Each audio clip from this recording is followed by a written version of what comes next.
Bonjour et bienvenue dans le RAW Amiga Démoscène. Comme son nom l'indique, cette série de vidéos va traiter de ce mouvement cyberartistique qu'est la démoscène en général et celle qui se concentre sur les ordinateurs de la gamme Amiga en particulier.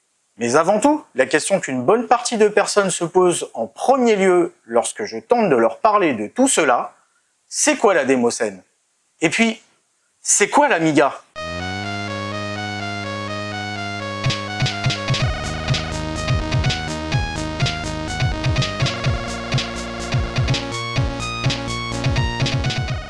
Je vous propose donc un premier début de réponse sur ce qu'est la démoscène. Je vais donc vous donner ma définition, basée sur mon appartenance à ce mouvement depuis 1993. D'autres vous donneront probablement leur propre définition tout aussi valide, vu qu'en réalité, il n'y a pas de règle rigide. Mais la plupart du temps, les choses vont correspondre à ce que je vais tenter de vous expliquer dès maintenant. La démoscène, ou scène démo, est l'organisation informelle des personnes qui font des démos ou qui gravitent autour de ça. Mais j'y pense. Il faut d'abord répondre à la vraie question que les gens se posent. Mais bon sang, c'est quoi une démo?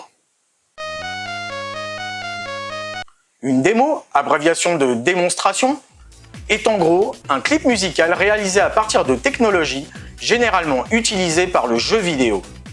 Elles sont faites par différents types de personnes comme vous et moi, amateurs ou professionnels, dans différents domaines que j'énoncerai par la suite.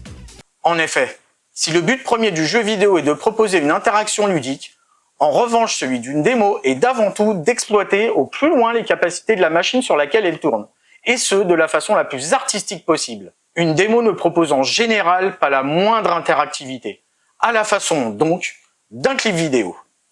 La différence principale avec un clip vidéo est qu'une démo, ou tout du moins la plus grande partie de celle-ci, devra fonctionner en temps réel. Chaque animation que vous verrez à l'écran devra être générée à la volée par la machine cible à une vitesse suffisante pour donner l'impression d'animation la plus fluide possible. L'idéal est que cette fluidité corresponde à la fréquence de rafraîchissement de l'écran, 50 Hz sur les Amiga et autres machines en PAL par exemple, 60 Hz sur celles en NTSC ou alors sur les machines modernes, les PC que vous utilisez tous les jours. Chacune de ces images visibles entre deux rafraîchissements est appelée une trame ou une frame. Dans un clip standard, toutes les animations sont enregistrées à l'avance image par image, puis deviennent un fichier vidéo rejoué à la vitesse nécessaire après coup. Inutile donc que la génération de cette vidéo soit faite à la frame, comme on dit. Cela veut aussi dire que le programmeur d'une démo doit être capable de générer des animations en un minimum de frames possible pour qu'elles soient fluides directement. Cela peut représenter un challenge considérable, surtout sur les machines les plus limitées techniquement. Et alors, quid des démos de jeu? Une démo de jeu est simplement une version alpha ou bêta du premier niveau d'un jeu quelconque. Alors oui, ici aussi on parle de démo comme démonstration de jeu, mais cela n'a aucun rapport avec le cadre de la démoscène. Nous verrons tout de même par la suite que le monde de la démoscène et celui du jeu vidéo sont intimement liés sur bien des points. En règle générale, une démo est donc composée d'un programme, ou code, fait par un programmeur nommé codeur, de musique, parfois nommée zik, par un musicien qui lui aussi parfois est nommé zikos. Souvent, il y a aussi des graphismes nommés GFX, faits par un graphiste ou GFXeur. Il peut y avoir autant de codeurs, zikos ou GFXeurs que nécessaire selon l'ambition de la démo. Toutes ces personnes, que je vais donc nommer sceners à partir de maintenant, forment en général un groupe et sortent en général leur démo sous le nom d'un ou de plusieurs de ces groupes. Il est aussi commun que des sceners d'un groupe participent aux démos d'un autre groupe ou que la démo sorte en tant que coproduction. Parfois, les sceners se réunissent dans des démos parties de taille plus ou moins importante, mais je développerai tout ça dans une prochaine vidéo. Donc, pour résumer, la démoscène est un mouvement artistique et technique dévolu à la production de clips sous forme de programmes exécutables basés sur l'informatique temps réel. Et avant de vous parler des différents types de démos, je voudrais aborder une autre question cruciale. Les démos, ça vient d'où? En réalité, c'est une question assez difficile, mais l'on est quasi sûr d'une chose vis-à-vis des démos de l'ère moderne, c'est qu'à la base de tout ça, il y a eu les crack-trous. Mais avant de commencer mes explications, n'oublie pas de t'abonner et cliquer sur la cloche. N'hésite pas à partager sur les réseaux sociaux ainsi qu'à tous ceux que ça pourrait intéresser. Et de mettre un pouce bleu si tu as kiffé. Et là, on va parler d'un temps que les moins de 30 ans peuvent difficilement connaître. Fut une période où, face à la recrudescence du piratage, les éditeurs de jeux vidéo commencèrent à protéger leurs jeux contre la copie. Seulement voilà, certains codeurs ne l'entendirent pas de cette oreille et commencèrent à déplomber ou craquer les jeux protégés. Leur motivation était soit de se fixer un challenge, soit posséder le jeu sans le payer, soit carrément le revendre à d'autres pour une fraction du prix. Tous ces crackers s'attirèrent au passage l'irée des éditeurs et de bonnes grosses descentes de flics à leur lieu de réunion, les copy parties.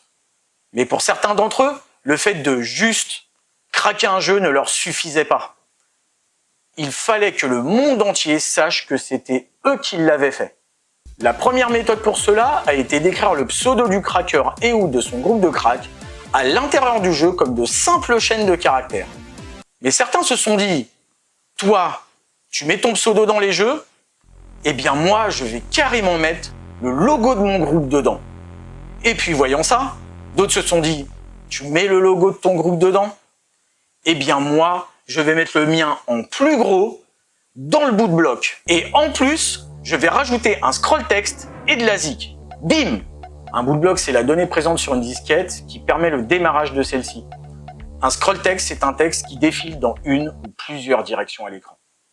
Puis, voyant ça, d'autres se sont dit, eh bien moi, en plus, je vais rajouter un effet avec. Ces effets, que je nommerai maintenant FX, sont donc ces fameuses animations générées en temps réel dont je vous parlais juste avant. Vous l'aurez compris, une crack-tro qui allait plus loin que les précédentes poussait tous les autres à la surenchère. C'était littéralement la course à l'armement. Et tout cela à un tel point qu'au bout d'un moment, ces crack-tro intéressaient plus certaines personnes que les jeux craqués avec lesquels elles allaient.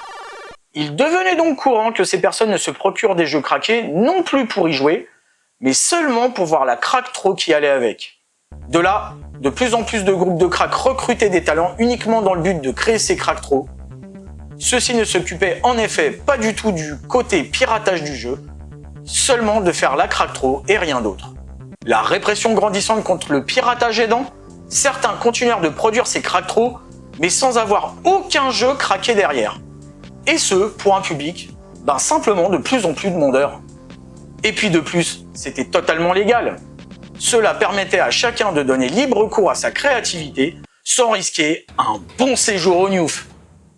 Et oui, vous l'avez deviné, la démoscène était née.